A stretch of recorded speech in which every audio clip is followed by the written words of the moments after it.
चलिए खबर वाले स्टॉक्स की तरफ बढ़ा जाए। कंचन आपको आपकी स्क्रीन पर रेडी नजर आएंगी और उनसे एक बातचीत कर ली जाए। Kanchan, good morning. JSW energy, Sawant साहब, जेएसडब्ल्यू एनर्जी, आप चार्ट खोलो, आता हूं आपके पास। कंचन, क्या updates? Good morning sir. JSW energy जो है वो जो साउथ कोरिया की कंपनी है एलजी एनर्जी सोल्यूशन, उसके साथ एक जॉइंट वेंचर बनाने की योजना बना रही है। बेसिकली ये ईवीज के लिए और जो रिन्यूएबल एनर्जी स्टोरेज है उसकी जो बैटरी के मैन्युफैक्चरिंग होती है उसके लिए जॉइंट वेंचर के बारे में सोचा जा रहा है। इन्वेस्टमेंट की बात करी जाए तो वो $1.5 बिलियन से ऊपर की देखी जा सकती है। अब यहाँ पे इनके रोल क्या होंगे? एलजी का जो रोल है वो होगा बैटरी प्रोडक्शन के लिए टेक्नोलॉजी और साथ ही साथ इक्विपमेंट्स देना, और एट द सेम टाइम जो जेएसडब्ल्यू एनर्जी है वो करती हुई दिखाई देगी यहाँ पे इन्वेस्टमेंट। जेएसडब्ल्यू एनर्जी उतरने की तैयारी कर रहा है एक बढ़िया जेवी के जरिए। स्टोरेज कैपेबिलिटीज डेवलप करेगा और ईवी बैटरीज मैन्युफैक्चर करेगा। चार्ट्स पे कैसा पोजीशन? सावंत साहब, देखा कैसा लग रहा है? जी आशीष जी, तो अगर हम इस स्टॉक के लिए देखें तो 640 से लेके 650 ये एक बहुत ही स्ट्रांग सपोर्ट है, अहम सपोर्ट है। तो मुझे लग रहा है थोड़ा निचले लेवल पे अगर मिले करीबन 670-65 के जोन में, कम जोन में, तो वहां पे आप एक पोजीशन बना सकते हो। स्ट्रिक्ट स्टॉप लॉस 640 का रखे, 640, और यहाँ से मुझे लग रहा है कि आप कंफर्टेबली 725-730 ये लेवल नजर आ सकते हैं। ये पूछा इसीलिए बोल रहे हो कि डिप्स पे खरीदारी करने का कन्विक्शन है? जी बिल्कुल ठीक, ओके। डिप्स पे खरीदारी करिए भाई, तब बढ़िया 720 725 तक के टारगेट्स आपको नजर आएंगे, पर ये जोन कंफर्ट का नहीं है ठंडा होने दीजिए स्टॉक को। अंबुजा सीमेंट्स, मानस चार्ट आप खोलो, आता हूं आपके पास। कंचन, क्या अपडेट्स? तो अंबुजा सीमेंट के बोर्ड ने जो इनकी सब्सिडरी है सांघी इंडस्ट्री और एट द सेम टाइम पेना इंडस्ट्री, इनके मर्जर को मंजूरी दे दी है। यानी कि सांघी इंडस्ट्री के जो 100 शेयर्स हैं उसके बदले अंबुजा के 12 शेयर्स जो हैं जारी होंगे। अब रिसेंट जब अडानी ग्रुप ने इसको खरीदा था तो वो खरीदा था 5,185 करोड़ में, और इसकी जो हिस्सेदारी है वो है 58.08% की। At the same time Penney cement के अंदर इसकी जो हिस्सेदारी है वो 100% की, और इसको खरीदा गया था 10,422 करोड़ का। सीधा सीधा मतलब ये है कि सांघी के शेयर के लिए थोड़ा सा नेगेटिव है आज, क्योंकि आपके पास अगर 77 रुपये के प्राइस वाले 100 शेयर हैं तो 7700 के शेयर हो गए आपके पास, और आपको मिल रहे हैं अंबुजा सीमेंट के शेयर जो 571 पर है। तो मोटा मोटी आपको मिलेंगे शेयर 6800 के, सिर्फ 11% डिस्काउंट है ना। तो वो काफ़ी, ये एक लेसन है उन लोगों के लिए जो इस तरीके की ट्रेडिंग करते हैं। ये सिंपल चीज़ है ना, वो अपनी कंपनी को ज़्यादा हाईली वैल्यू करेंगे ना, दूसरी कंपनी को थोड़ा ना हाईली वैल्यू करेंगे। तो ये आज मुझे लग रहा है सांघी में और सर्किट लगना चाहिए, वैसे 70 पे आगे बढ़ वही एग्जैक्टली। और मुझे लग रहा है आज तो इसमें सर्किट लगना। ये सब ट्रेड्स जो होती है ना, ये जब न्यूज़ आ जाए ना, इस क्यों सेल ऑन रैली होता है, जिस दिन न्यूज़ आ गई बस उस दिन टॉप बन गया, उसके बाद से आप इनमें पार्टिसिपेट नहीं कर सकते। उससे पहले इनमें अच्छे मूव्स आते हैं, लेकिन उसके बाद इनमें कोई मतलब नहीं है पार्टिसिपेट करने का। अंबुजा के लिए अच्छी खबर, बढ़िया और फर्दर कंसोलिडेट करता हुआ वो अपने आर्म्स को। धर्मेश खान साहब, अंबुजा या अल्ट्राटेक? देखिए आशीष जी, सीमेंट में अगर लॉन्ग टर्म नज़रिया हो तभी पोजीशन बनाए, बिकॉज यहाँ पर अभी काफ़ी ज़्यादा प्राइसिंग वॉर चलेगा। हालांकि प्राइस हाइक्स ली थी, बट आई डाउट कि ये सस्टेनेबल रहेगा। इनको वॉल्यूम ग्रोथ पे ही फोकस करना पड़ेगा, और दोनों ठीक है। आप अंबुजा लें या अल्ट्राटेक लें, वैल्यूएशन के हिसाब से I would prefer Ambuja cement rather than UltraTech. Valuation comfort वहाँ पर ज़्यादा है, और इवेंचुअली इसमें वही होगा जो पहले आपको टेलीकम्युनिकेशन में देखने मिला था। ये ड्यूपोली गेम होने वाली है, और एक बार इनको मार्केट कैप्चर हो गया तो फिर प्राइसिंग पावर भी आ जाएगी। तब तक के लिए एज अ इन्वेस्टमेंट ट्रेड मेरे हिसाब से Ambuja cement is a better placed. Okay, Ambuja cement is a better trade. और सांगी तो खैर रडार पे अनफेवरेबल मर्जर रेशियो के चलते खुलने देते हैं, तो कैश का स्टॉक है, देखेंगे कैसा बिहेव करता है। अब एक हेडलाइन पढ़ी थी हमने, सुबह से पढ़ रहे हैं, डोमेस्टिक स्टील इंडस्ट्री के लिए एक बूस्टर की शायद तैयारी है। कहा जा रहा है कि सरकार स्टील इंपोर्ट्स पर ड्यूटी लगाने की तैयारी कर रही है ताकि अपनी डोमेस्टिक इंडस्ट्री को सेफगार्ड किया जा सके। क्या डेवलपमेंट्स हैं? क्या वाकई ऐसी कोई तैयारी हो रही है? क्योंकि हर तरफ से खबरें आ रही हैं। कल भी एक बैठक हुई है, सुना है। दिल्ली चलते हैं लक्ष्मण के पास। Lakshman, good morning. क्या अपडेट्स भाई, ये क्या चल रहा है और क्या वाकई सेफगार्ड लगाने का मन बना लिया सरकार ने? आप क्या पिक कर रहे हो? सेफगार्ड ड्यूटी लगाने का मन बना लिया है। अब सवाल उठता है कि कितनी ड्यूटी लगाई जाए। जो शुरुआती बातचीत हुई है, जो इंडस्ट्री ने मांग की है, वो है कि 25% की सेफगार्ड ड्यूटी लगाई जाए। सेफगार्ड ड्यूटी का मतलब मोटी भाषा में कहें तो इंपोर्ट ड्यूटी होती है, और ये इंपोर्ट ड्यूटी स्टील इंपोर्ट पे लगाया जाएगा। इसको लेके पिछले 1 महीने में करीब 3 दौर की बैठकें हो चुकी है। कल भी ये बैठक हुई, और बैठक में इस पर सबसे बड़ी दिक्कत ये आ रही है कि सेफगार्ड ड्यूटी लगाकर स्टील इंपोर्ट पर तो हम शिकंजा कस लेंगे, लेकिन एक बड़ी इंडस्ट्री है जो स्टील को यूज करती है, उसका क्या होगा? उसको, उन लोगों का कहना है कि अगर आप सेफगार्ड ड्यूटी लगाएंगे तो हमें महंगा पड़ेगा स्टील, और हमारा कॉस्ट ऑफ प्रोडक्शन बढ़ जाएगा, एमएसएमई को दिक्कत होगी। तो बीच का रास्ता यहाँ पे ढूंढा जा रहा है। इसलिए 3 बार बैठकें हो चुकी, स्टील मंत्री, एमएसएमई मंत्री, कॉमर्स मिनिस्टर के बीच में, फाइनेंस मिनिस्टर के बीच में। फिलहाल डीजीटीआर जो एजेंसी होती है सेफगार्ड ड्यूटी को इवेलुएट करती है, वो इस पूरे मामले की जांच कर रही है, और बहुत जल्द डीजीटीआर की तरफ से सिफारिश की जाएगी वित्त मंत्रालय को, और उसकी सिफारिश पर वित्त मंत्रालय ड्यूटी लगाने का नोटिफिकेशन जारी कर देगा। इसके पीछे सबसे बड़ी वजह यह है कि अगर स्टील इंपोर्ट का आंकड़ा देखें तो अप्रैल से सितंबर के बीच में, मतलब करंट ईयर में 5.51 मिलियन टन इंपोर्ट हुआ है, जो कि पिछले साल इसी समय 3.66 मिलियन टन हुआ था, यानी काफी ज्यादा बढ़ोतरी देखने को मिली है।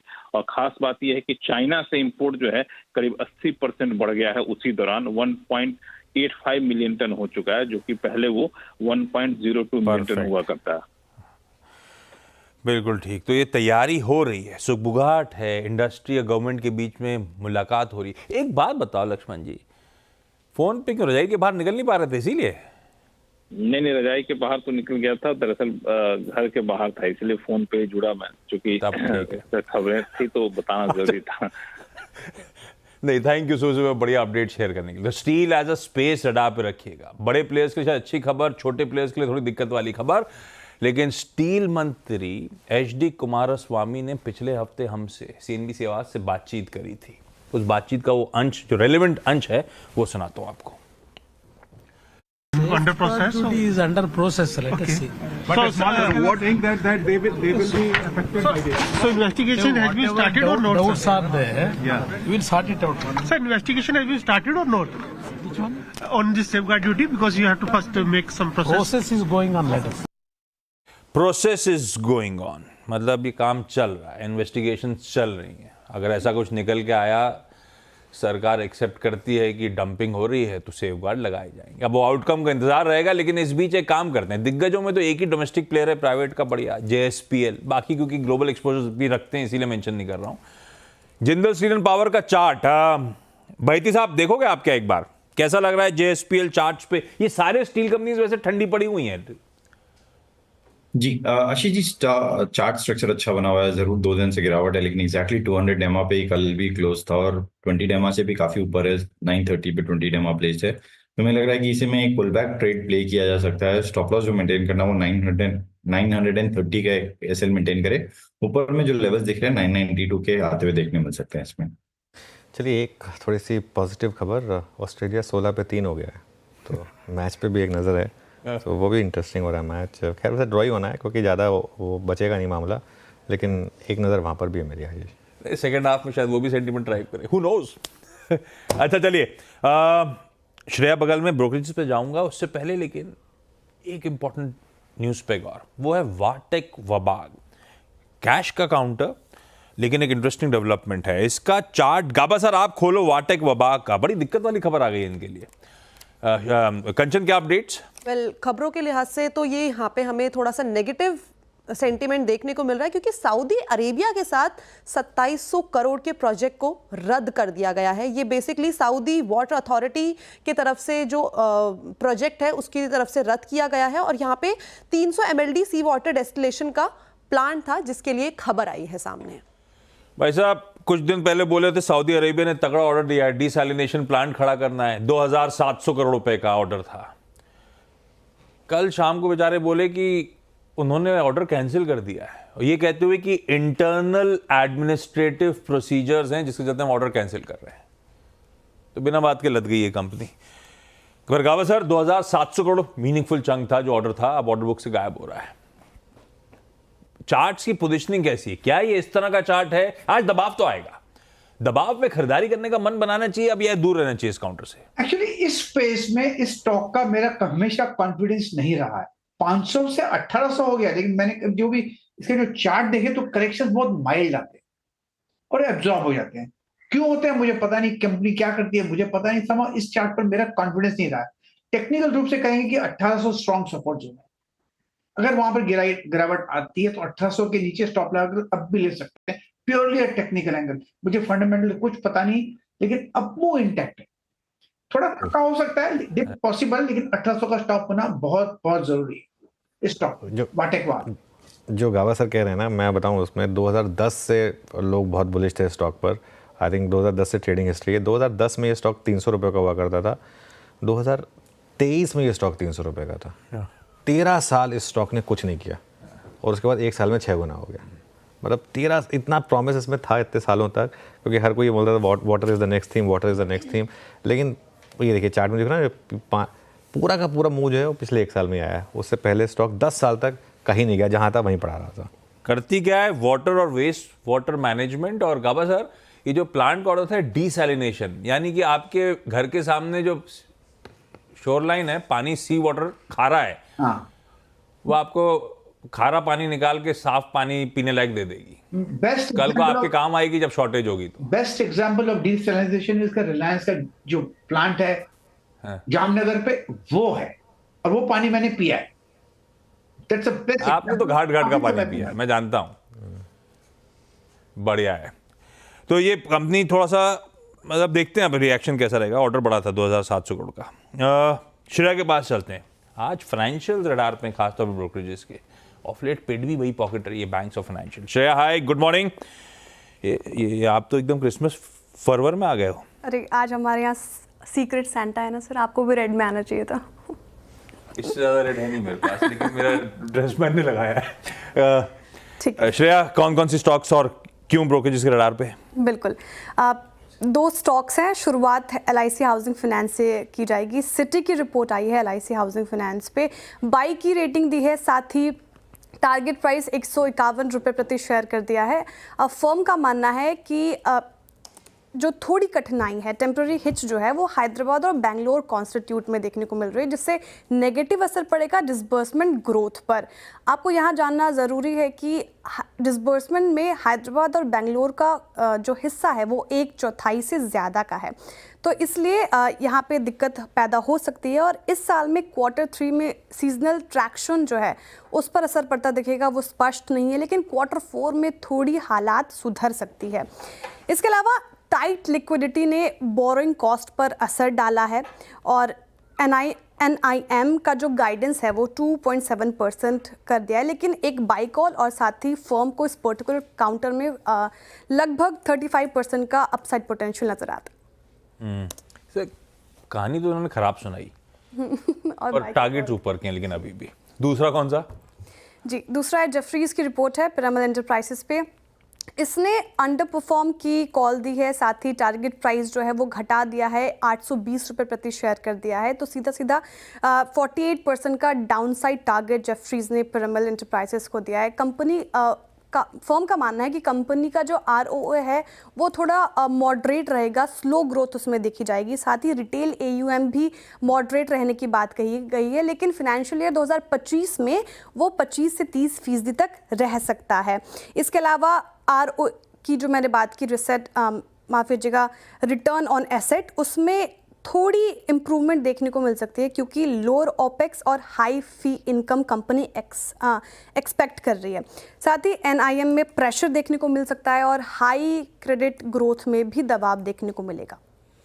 ओके, रखिए दोनों स्टॉक्स रडार पे। ब्रोकरेजेस की रिपोर्ट्स आती हुई। कंचन, क्विकली बचे हुए कौन से स्टॉक्स? सबसे पहले बात कर लेते हैं एक्साइड इंडस्ट्रीज की, बिकॉज इनकी जो सब्सिडरी है एक्साइड एनर्जी सोल्यूशन में इन्होंने 100 करोड़ का इन्वेस्टमेंट किया है, और ये जो इन्वेस्टमेंट है बेसिकली राइट इशू के जरिए किया गया है। यानी कि अगर हम टोटल कैपिटल इन्फ्यूजन देखें तो वो है 3152 करोड़ का अब जो ये फंड है उसका जो इस्तेमाल है वो होगा बेसिकली बेंगलुरु के ग्रीनफील्ड प्रोजेक्ट में लिथियम आयन की जो बैटरी सेल है और जो मॉड्यूल्स है उनके मैन्युफैक्चरिंग के लिए। दूसरा जो स्टॉक है जो आपको अपनी नजरों में बना के रखना है वो है राइट्स, बिकॉज इनको एक ऑर्डर मिला है मेरिट डेवलपमेंट अथॉरिटी से 123 करोड़ का कंसल्टेंसी सर्विस और कंस्ट्रक्शन सुपरविजन के लिए, और टोटल जो ऑर्डर की वैल्यू है वो है करीबन 123 करोड़ की। वाटक बवाक की हमने ऑलरेडी बात कर ली थी। आदित्य बिरला रियल इस्टेट में आज नजरें बना के रखनी चाहिए, बिकॉज जो इनकी सब्सिडरी कंपनी है बिरला इस्टेट प्राइवेट लिमिटेड ने बायोसर यानी कि महाराष्ट्र में करीबन 71 एकड़ की जमीन खरीदी है और जो उसका टेंटेटिव प्राइस है वो है 105 करोड़ का। जिंदल सौ बिकॉज कंपनी ने रिन्यू ग्रीन में करीबन 32% की इक्विटी स्टेक को खरीदा है। और विंडो फार्मा को नजरों में रखना है बिकॉज ये थोड़ी सी नेगेटिव खबर यहाँ पे बन के सामने आ सकती है, क्योंकि एपिटोरिया फार्मा की 2 एपीआई यूनिट को आपत्तियां मिली है यूएस एफडीए से, तो उस लिहाज से ये थोड़ी सी नेगेटिव खबर कंपनी के लिए बन के आ सकती है। LTI mind tree because Karnataka high court ने अंतरिम राहत दे दी है जीरो रिलेटेड सप्लाई बेनिफिट से जुड़े इनपुट टैक्स क्रेडिट रिफंड का ये पूरा मामला सामने बन के आया था। At the same time Adani energy solution जो इनकी नई सब्सिडरी कंपनी है अडानी एनर्जी सोल्यूशन स्टेप 11 बनाई गई है, और साथ ही साथ एक जो स्टॉक है काफी दिनों से खबरों में बना हुआ है वो है माइंडस्पेस बिजनेस ट्री। यहाँ पे काफी सारे खरीदार और काफी सारे लोगों ने अपना हिस्सा बेचा है। तो ये कुछ स्टॉक्स बॉयसर, वैसे पता है आपको आज की डेट में बॉयसर जाने में 3 घंटे लगते हैं, लेकिन क्यों काफ़ी लोग बॉयसर में लैंड खरीद रहे हैं? क्यों? जो मुंबई अहमदाबाद बुलेट ट्रेन आएगी उसका पहला स्टॉप बॉयसर में होगा और बीकेसी से बॉयसर आप 45 मिनट में पहुंच जाएंगे। तो मुंबई जाने के बजाय तो कई लोग, और एकदम सी साइड पर, मतलब एकदम कोस्ट पे है वो बॉयसर। तो ये ऑडियो इसका म्यूट कर दें, अपन लोग पहले देख लें अगर सस्ती प्रॉपर्टी है तो उसके बाद कुछ नहीं रही है, नहीं रहा सारे सब ये बात सही है। तो फिर कुछ बचा नहीं है। ठीक है भाई, ये इंटरेस्टिंग डेवलपमेंट। ये सब स्टॉक्स रडार पर रखिए। क्योंकि छोटा सा ब्रेक ले रहा हूँ, ट्रांजिशन, उसके बाद पहला सौदा।